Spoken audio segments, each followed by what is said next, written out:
Bubble sort. Apa itu bubble sort? Bubble sort merupakan proses sorting atau pengurutan yang secara berangsur-angsur berpindah ke posisi yang tepat. Karena itulah dinamakan bubble yang artinya gelembung.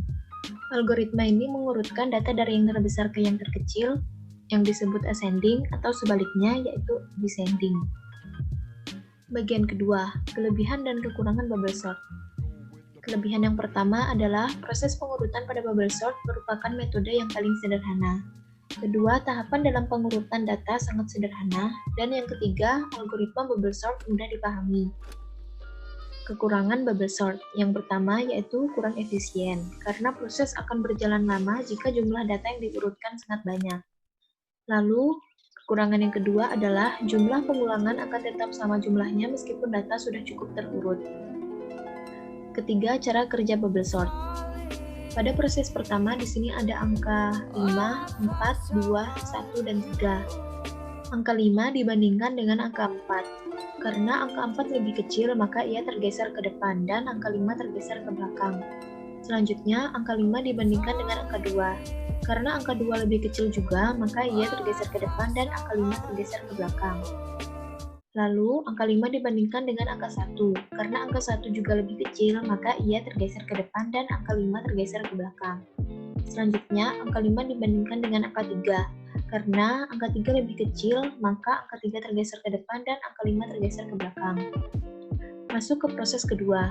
Di sini angka 4 dibandingkan dengan angka 2. Karena angka 2 lebih kecil, maka ia tergeser ke depan dan angka 4 tergeser ke belakang. Selanjutnya, angka 4 dibandingkan dengan angka 1. Karena angka 1 lebih kecil, maka ia tergeser ke depan dan angka 4 tergeser ke belakang. Selanjutnya, angka 4 dibandingkan dengan angka 3. Karena angka 3 lebih kecil lagi, maka ia tergeser ke depan dan angka 4 tergeser ke belakang. Lalu, angka 4 dibandingkan dengan angka 5. Karena angka 4 lebih kecil dari angka 5, maka posisi tadi sudah benar sehingga tidak ada yang tergeser kembali. Masuk ke proses ketiga. Di sini angka 2 dibandingkan dengan angka 1. Karena angka 1 lebih kecil, maka ia tergeser ke depan dan angka 2 tergeser ke belakang. Lalu angka 2 dibandingkan dengan angka 3. Karena angka 2 lebih kecil dari angka 3 atau posisi sudah benar, maka tidak perlu digeser lagi. Selanjutnya, angka 3 dibandingkan dengan angka 4. Karena angka 3 lebih kecil dari angka 4 atau posisi sudah benar, maka tidak perlu digeser lagi. Selanjutnya, angka 4 dibandingkan dengan angka 5. Karena posisi sudah benar juga, maka tidak ada yang perlu digeser lagi. Masuk ke proses keempat. Di sini kenapa proses keempat dilakukan? Karena di dalam algoritma bubble sort, maksud terurut itu adalah tidak ada satupun penukaran pada suatu proses. Proses keempat ini dilakukan untuk verifikasi data. Di sini proses keempat dilakukan sama seperti proses-proses sebelumnya. Walaupun tidak ada angka yang tergeser sama sekali sampai akhir proses selesai. Bagian keempat, coding bahasa C bubble sort. Seperti biasa, di sini ada include stdio.h, lalu ada define atau konstanta n yang bernilai 5. Lalu ada inisialisasi integer a dengan array yang berisi angka 5, 4, 2, 1, dan 3. Di sini angka 0, 1, 2, 3, dan 4 merupakan indeks dari array tersebut. Lalu ada integer index k dan x. Void bubble sort ascendant. Lalu masuk ke penjelasan di sini terlebih dahulu. N di sini berarti banyaknya data yang ada di dalam array, yaitu sebanyak 5 data. Di sini berarti berapa banyak proses yang akan dilakukan di dalam pengurutan data-data tersebut. Lalu ada indeks. Indeks di sini yaitu angka 0, 1, 2, 3, 4 yang menunjukkan posisi data yang ada di dalam array. Lalu ada A ke indeks dan ada A ke indeks plus 1. Lalu ada X. X di sini merupakan variabel yang berguna untuk menyimpan angka yang akan ditukar nanti. For K sama dengan 0, di sini juga K sama dengan 0.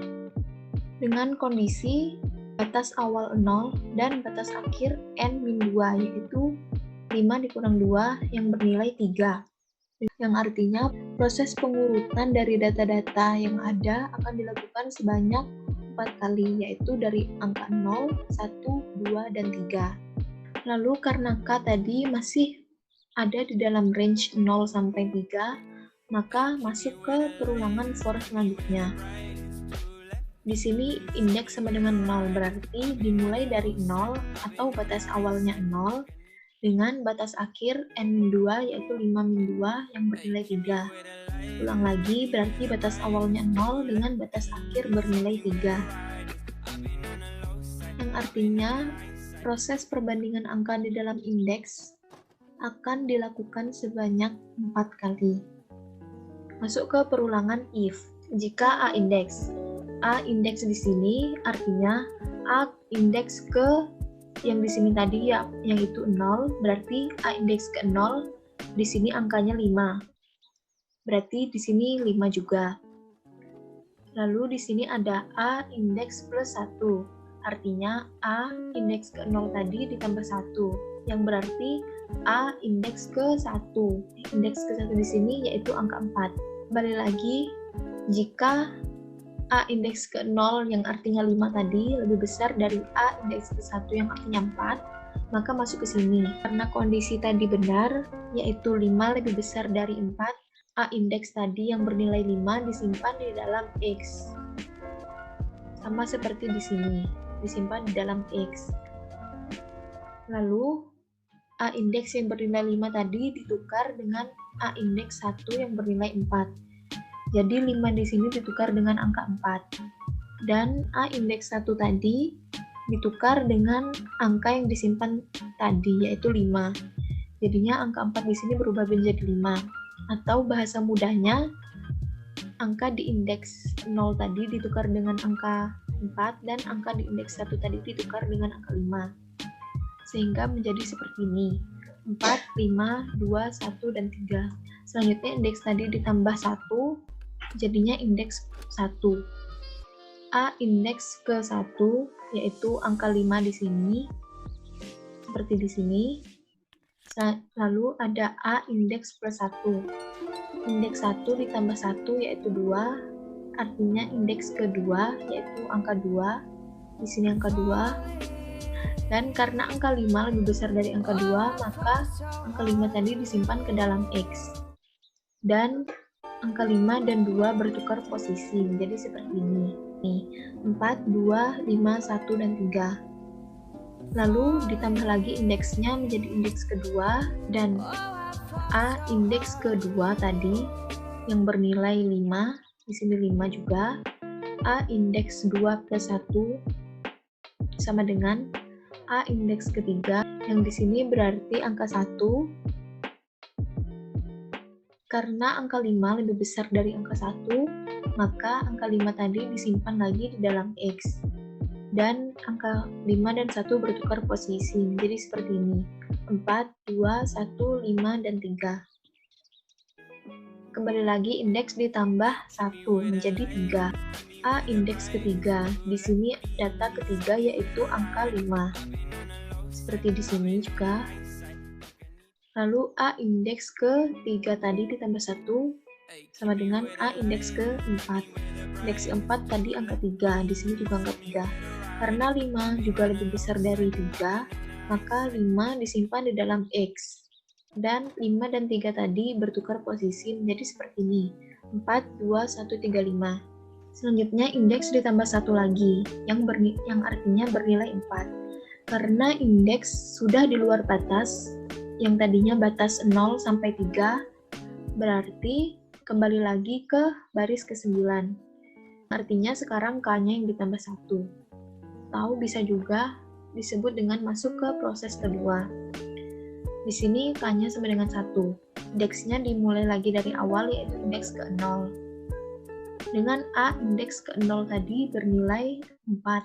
Di sini 4. Dan A indeks ke-0 plus 1 yang artinya A indeks ke-1 bernilai 2. Di sini 2. Karena 4 lebih besar dari 2, maka angka 4 tadi disimpan di dalam X. Dan angka 4 dan 2 tadi bertukar posisi menjadi seperti ini. 2, 4, 1, 3, 5. Lalu indeks ditambah 1 menjadi indeks ke-1. A indeks ke-1 yaitu 4, di sini 4. A indeks ke-1 ditambah 1 yaitu indeks kedua, di sini angka 1. Karena 4 lebih besar dari 1, maka disimpan di dalam X. Dan 4 dan 1 tadi bertukar posisi menjadi seperti ini. 2, 1, 4, 3, dan 5. Selanjutnya, indeks ditambah 1 lagi menjadi indeks kedua. A indeks kedua, yang artinya angka 4, di sini 4. A indeks 2 ditambah 1, yang artinya indeks ketiga, di sini angka 3, di sini 3. Karena 4 masih lebih besar dari 3, maka 4 disimpan di dalam X. Dan 4 dan 3 tadi di sini bertukar posisi. Ditambah lagi 1, indeksnya menjadi indeks ketiga. A indeks ketiga, artinya angka 4, di sini angka 4. A indeks ke-3 ditambah 1, yang artinya indeks ke-4, berarti angka 5, di sini angka 5. Dan karena 4 lebih kecil dari 5, jadinya variabel X tidak menyimpan apa-apa. Posisi tadi tetap, alias tidak ada yang ditukar. Sama seperti tadi, indeks ditambah 1 lagi menjadi indeks ke-4. Karena sudah di luar batas, maka kembali lagi ke baris ke-9, di mana K-nya yang ditambah 1 lagi, menjadi K sama dengan 2, atau bisa disebut juga proses ketiga. Di sini indeksnya kembali lagi menjadi 0.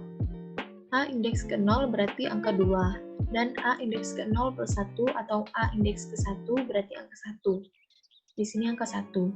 Karena 2 lebih besar dari 1, maka X menyimpan angka 2 tadi untuk ditukar. Menjadi seperti ini. 1, 2, 3, 4, 5. Selanjutnya indeks ditambah 1 lagi. A indeks ke-1 yaitu angka 2. Di sini angka 2. A indeks plus 1, yang artinya A indeks ke-1 plus 1 yaitu 2. A indeks kedua di sini adalah 3. Di sini 3.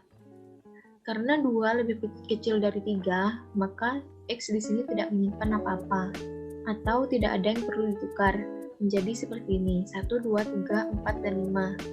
Hal ini berlaku untuk proses selanjutnya, hingga selesai. Data tidak ada yang ditukar sama sekali. Lalu indeks tadi masih ditambah 1, karena nilainya di luar batas juga, maka kembali ke N ke-9, atau bisa disebut juga proses keempat. K yang tadinya 2 karena ditambah 1 jadinya 3. Di sini proses keempat tetap dilanjutkan seperti penjelasan saya sebelumnya, meskipun tidak ada data yang ditukar sama sekali hingga proses selesai. Dan disinilah hasil yang didapat, yaitu 1, 2, 3, 4, dan 5. Masuk ke source code selanjutnya, di sini ada integer main atau program utama dengan printf angka sebelum sorting untuk indeks dengan batas awal 0 dan batas akhir n yang bernilai 5 tadi. Printf angka-angka yang ada di dalam indeks dengan batas awal 0 tadi dan batas akhir 5. Lalu masuk ke void bubble sort ascendant tadi. Setelah selesai, langsung masuk ke printf setelah sorting ascending. For indeks dengan batas awal 0 dan batas akhir 5 tadi. Di sini artinya program akan memunculkan di layar angka-angka yang ada di dalam indeks dengan batas awal 0 dan batas akhir 5 yang sudah diurutkan. Berikut hasil running programnya. Sebelum disorting angka yaitu 5, 4, 2, 1, dan 3. Setelah disorting ascending menjadi 1, 2, 3, 4, 5. Terima kasih.